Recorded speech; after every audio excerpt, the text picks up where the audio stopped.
Hello, everyone, and welcome back to the Shuffle Music Reviews and Retrospectives from a Gracelessly Aging Millennial. My name's Keaton. We got an album review for you all today. Another major release of January by a longtime songwriting great named Lucinda Williams. Her new album is called Worlds Gone Wrong. This is her first album of originals since 2023, which was Stories from a Rock and Roll Heart, that was released the same year as her memoir. So that was more of a reflective album of personal stories, whereas this is, as you might be able to tell from the title, an unabashed protest record. The theme of this album is protest song. And because Lucinda Williams is, a great sort of country rock songwriter. In fact, she really helped mainstream the Americana genre. It took her a while to get a record deal because she was seen as sort of too country for rock and roll, but also too rock and roll for the country scene. But she stuck to her guns and finally got a record deal in her mid 30s. And so she's always had this sort of old, wise quality to her songwriting. And even though these are protest tunes on this album, they are sort of centered in the experiences of ordinary people sort of struggling to get by in a collapsing world. This album was co-produced by her husband, Tom Overby, and her longtime collaborator, Ray Kennedy. And once again, just for a little more background on Lucinda Williams, because she has had a very long and storied career. She's definitely one of the giants, one of the greats of the genre. And by genre, we really mean a genre that she carved out for herself by sort of sticking to her guns as an artist. Her first album was released way back in 1979. It's called Ramblin' on My Mind by Smithsonian Folkways label. The Smithsonian Folkways is sort of like an indie, not-for-profit record label, almost serves as sort of a museum of audio, if you will, with the aim of sort of, preserving culturally significant music. This was an album of traditionals and covers by, artists like Robert Johnson and Hank Williams. There's no original material on Ramblin' on My Mind. The following year in 1980, she came out with this album called Happy Woman Blues, which was her first collection of originals. Many people don't know about this one. A lot of people think that her self-titled album in 1988, Lucinda Williams, was her debut.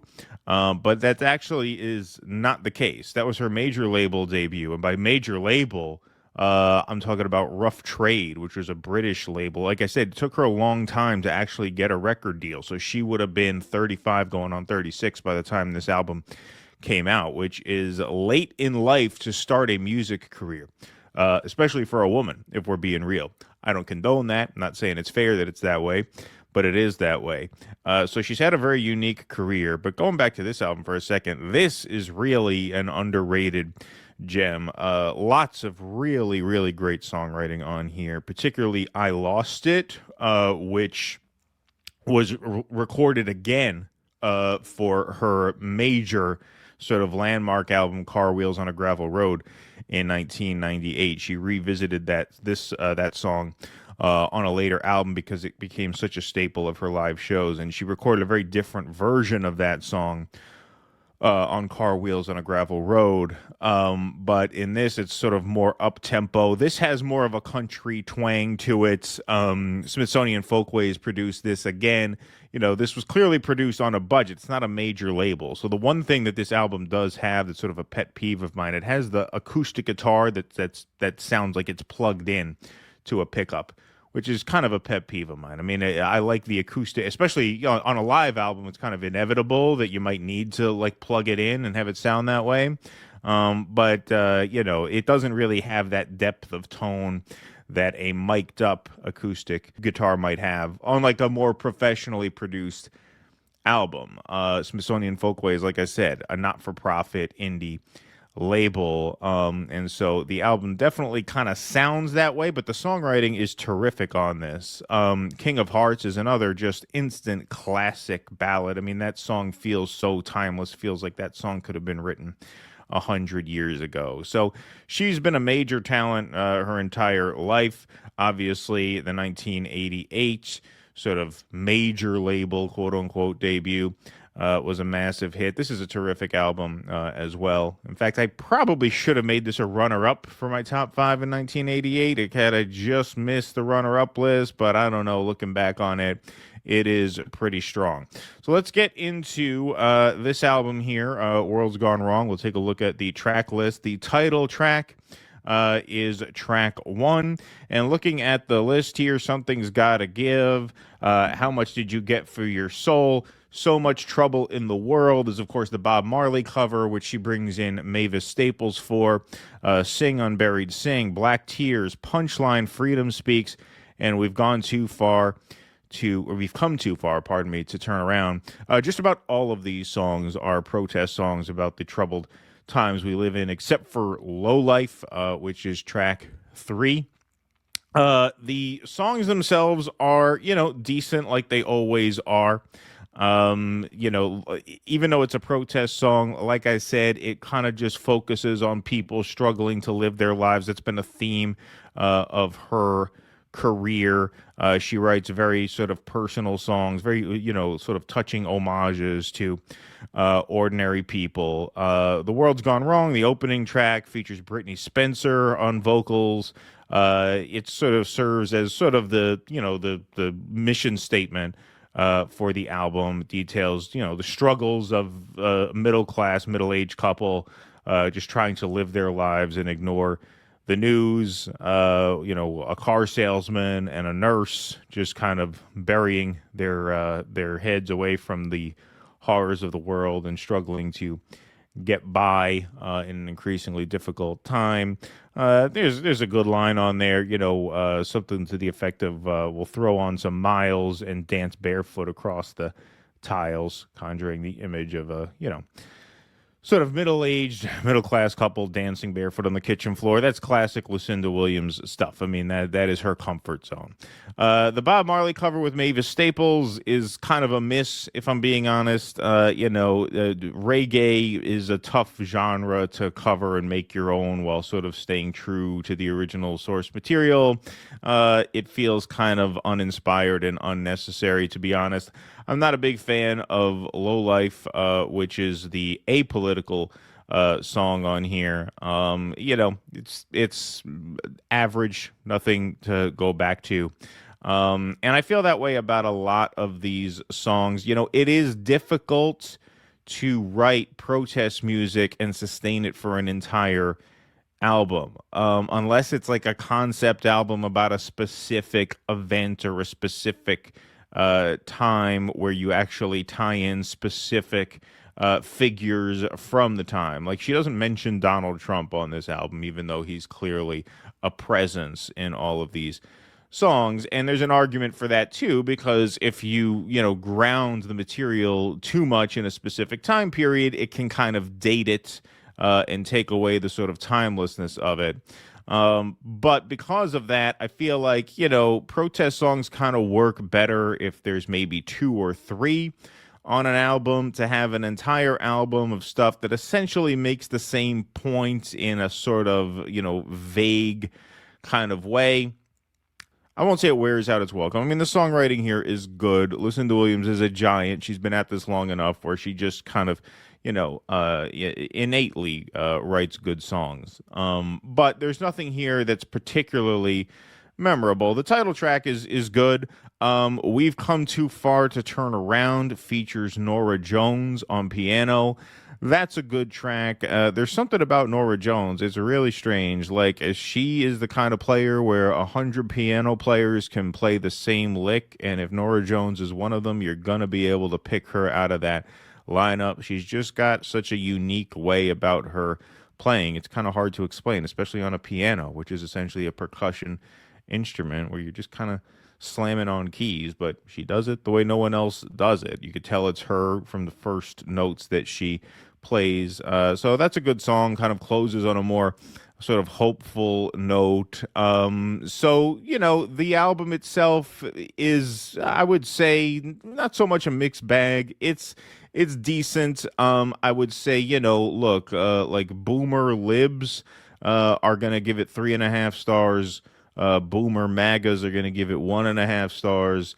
If you're a little bit younger, you might take half a star off each of those rankings. The politics are sort of just very mainstream liberal politics, but her critiques of certain hardships at the time do happen to overlap with mine in this case, even if they are lacking in the kind of depth that a cynical bastard like me might bring to some more political content, given my main gig and what I do for a living and analyze this stuff super closely. I don't expect that from her. But given that, you're talking about a range depending on your politics and perspective from, liking this album a good deal to not liking it much at all.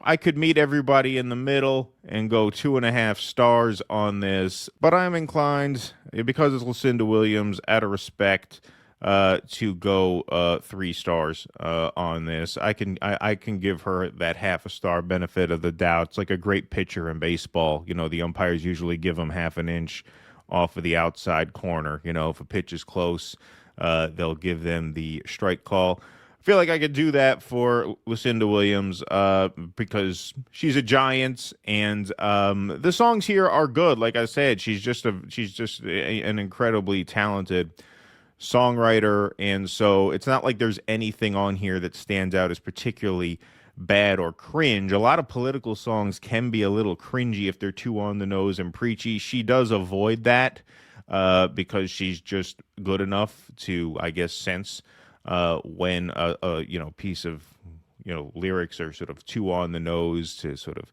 elicit that kind of cringe kind of response.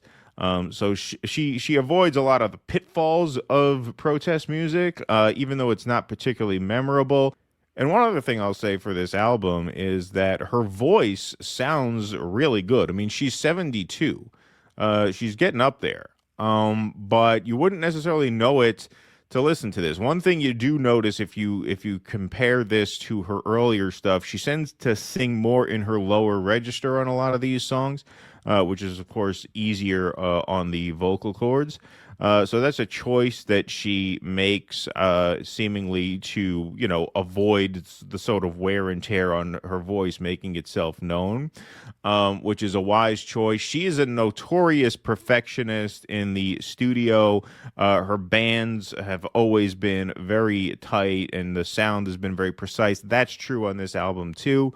The band sounds really good. The playing is nothing flashy. It sounds like a really tight professional barroom band, which has always been the sound for her backing bands, at least since that 1988 album. The first original one, Happy Woman's Blues, was definitely more country and produced on a lower budget, and it sounds like it. But ever since she kind of broke through as a mainstream artist, her backing bands have always sounded great on her album. She's always been a stickler for that, and you could tell she is a stickler for her vocals as well. She makes sure that she sounds good, and seems like as she's gotten older, she has made some adjustments to the keys in her songs, sing a little bit lower so it strains the voice a little bit less. But if you listen to some of her older stuff, the stuff that she sings in her lower register on some of her older albums, her voice sounds very similar to the way it sounds now. Like the voice itself doesn't really feel like it's fallen off. So the songs are good, if not memorable. The lyrics really avoid a lot of the sort of pitfalls that you could fall into when you're writing protest music. And the title track is good enough. The last song with Norah Jones is good enough, and everything else is kind of decent. Like I said, my inclination at first was to go 2.5, but the more I thought about it, the more I said, this is a little better than that. And she's such a giant that we'll give her the benefit of that half a star. So 3 stars for World's Gone Wrong by Lucinda Williams. If you'd like to check that out. I might do an album ranking by her because I'm familiar with. I mean, she's done a lot. This is her 16th studio album. I'm familiar with about half of them.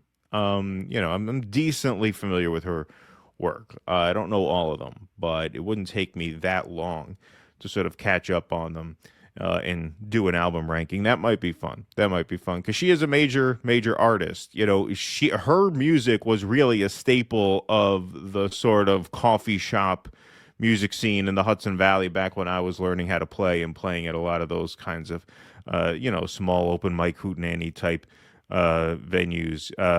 Passionate Kisses off her 88 album was a song that, a lot of people would cover. Concrete and Barbed Wire off of the Car Wheels on a Gravel Road, the 98 album, was big. People used to play her stuff a lot, because she writes great songs and they're relatively easy to play, relatively easy to sing. She made her living as a, sort of barroom performer until she finally made it big. So, World's Gone Wrong is the album. I'll go 3 stars on it. Check it out if you are so inclined. Thanks for watching, everybody. We will see you next time.